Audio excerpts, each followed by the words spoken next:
सच्ची घटना है। उत्तर प्रदेश का एक जिला है देवरिया, दरअसल उसी का एक तहसील है रुद्रपुर, और रुद्रपुर कोतवाली क्षेत्र का एक गांव लगता है फतेहपुर। बात कर रहा हूं 2 अक्टूबर 2023 की सुबह लगभग 6 बजे के आसपास एक व्यक्ति जो पड़ोसी, जो इसी का माजा लगता है अभयपुर टोला, वहां का रहने वाला प्रेमचंद यादव को एक सूचना मिलती है कि तुम्हारे खेत में एक सागौन का जो पेड़ है वो गिर गया है।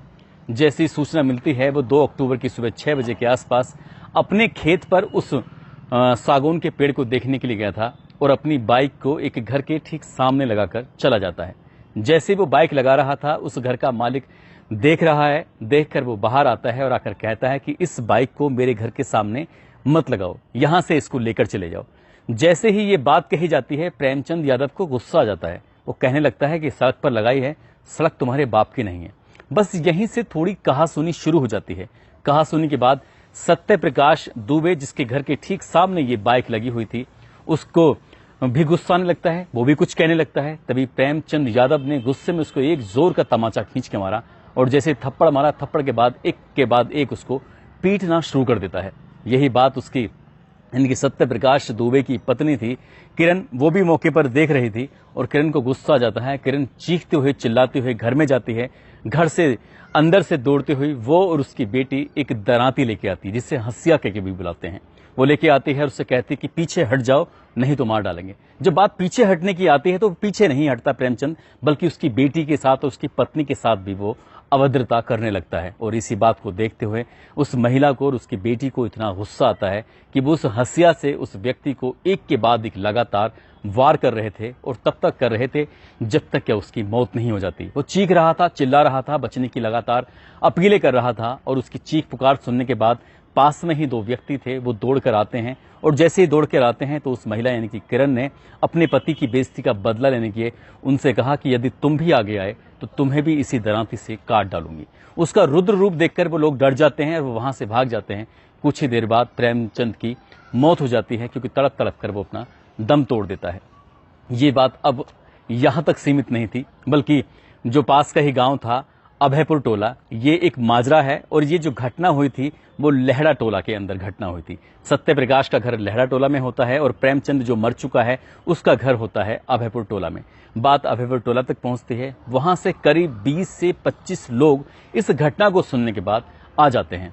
किसी के हाथ में लाठी था, किसी के हाथ में डंडा था, किसी के हाथ में धारदार हथियार थे, तो किसी के हाथ में बंदूकें थीं। वो लोग अपने घरों से लगातार दौड़ रहे हैं, चीख रहे हैं, चिल्ला रहे हैं और एक के बाद एक लगातार फायरिंग भी हो रही थी। कोई नहीं जानता था कि अब आगे होने वाला क्या था। दरअसल जैसे ही ये लहरा टोला गांव में सत्य प्रकाश के घर पहुंचते हैं, सत्य प्रकाश के घर वालों ने ये वहां से भागने की बिल्कुल भी कोशिश नहीं की। वो, उनकी पत्नी, 2 बेटियां, एक बेटा, वो अपने घर पे ही मौजूद होते हैं। साथ ही एक और बेटा होता है, 2 बेटे 2 बेटियां, पति पत्नी, ये मौजूद होते हैं। वो वहां से भागने की कोशिश नहीं करते, घर का दरवाजा बंद कर लेते हैं। जो 20-25 लोग उस प्रेमचंद यादव के परिवार के लोग आते हैं। प्रेमचंद यादव जो कि प्रॉपर्टी डीलिंग का काम करता था, प्रेमचंद यादव जो कि पूर्व जिला पंचायत सदस्य भी रह चुका था, उसका उस इलाके में बड़ा अच्छा खासा रसूख था। उसकी मौत की, उसकी हत्या की खबर सुनने के बाद जब लोग आ रहे थे, घर का दरवाजा खोला जाता है और दरवाजा खोलने के बाद सत्य प्रकाश, उसकी पत्नी किरण, उसका बड़ी बेटी सलोनी, नंदनी और उसका बेटा गांधी, साथ ही अनमोल, जो सामने मिल रहा था उसको लाठी डंडे से पीट रहे थे। उनकी चीख निकल रही थी, वो बचने की लगातार अपीलें कर रहे थे। वो गांव में चीख चीख के मदद मांगने की कोशिश कर रहे थे, लेकिन 20 से 25 लोगों ने करीब 25 मिनट तक अपनी लाठी डंडों से, धारदार हथियार से लगातार वार कर रहे थे। और जब वो मरणासन हालत में हो जाते हैं, जब वो जमीन पर पड़े हुए थे, खून से बुरी तरह से लथपथ थे, तभी गोलियों की चलने की आवाजें आती हैं। लगातार गोली चल रही थी और गोली चलने के बाद अब ये ज्यादातर लोग मर चुके थे। वो लोग अपने, जो प्रेमचंद यादव है, उसकी लाश को लेकर यहां से बड़े आराम से, इत्मीनान से चले जाते हैं। उन्होंने ये दिखाने की कोशिश की, तुमने हमारा 1 मारा है और हमने तुम्हारे 6 मार दिए हैं। जब 6 मरने की बात आती है, ये गांव में खबर आग की तरह फैल जाती है, लेकिन डर की वजह से कोई अपने घरों के दरवाजे नहीं खोलता।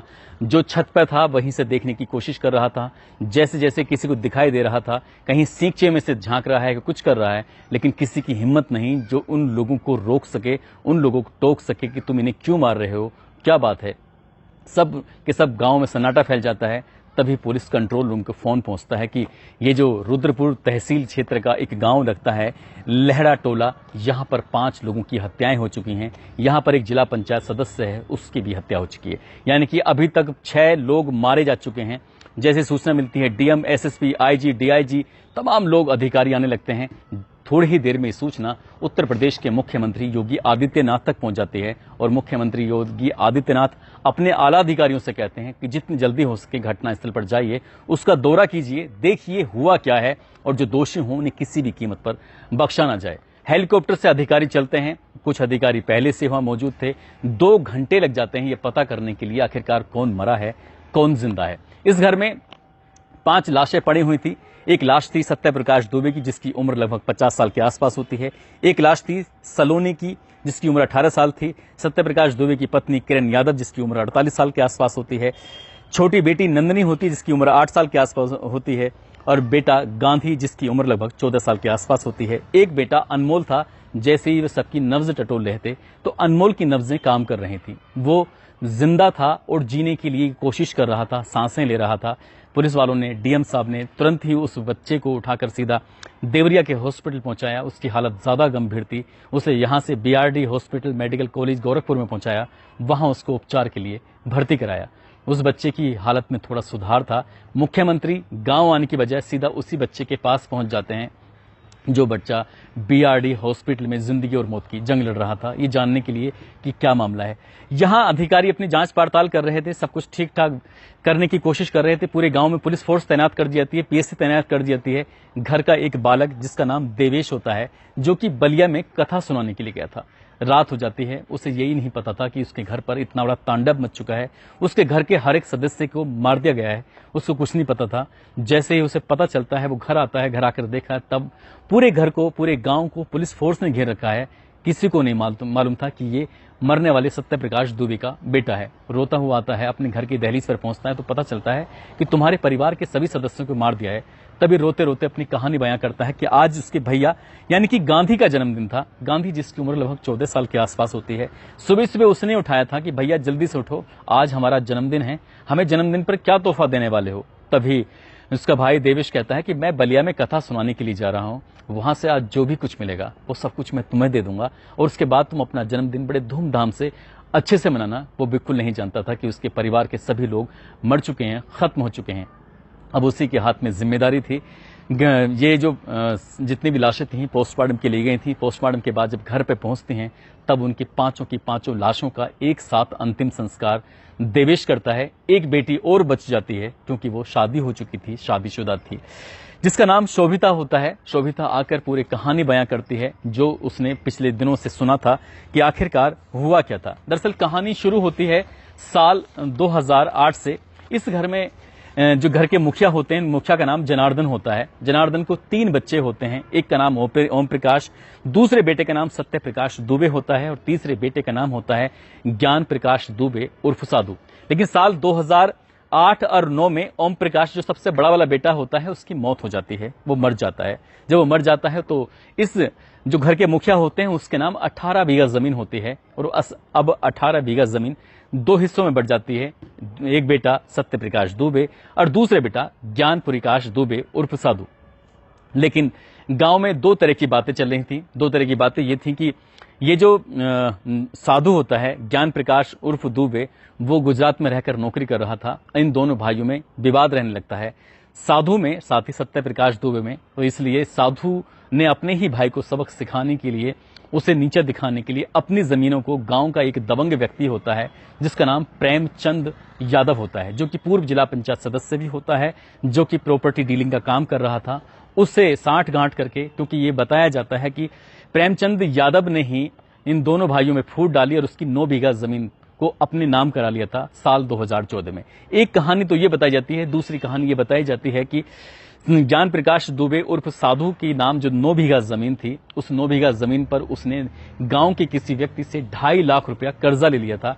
लेकिन वो 2.5 लाख रुपया कर्जा उतार पाने में अक्षम होता है, उतार नहीं पाता और उसकी जमीन गिरवी रखी रहती है। प्रेमचंद यादव को जब ये बात पता चलती है तो वो उसका 2.5 लाख रुपया कर्जा उतार देता है, लेकिन धोखेधड़ी से उस जमीन पर अपना कब्जा कर लेता है, उसे अपने नाम करा लेता है साल 2014 में।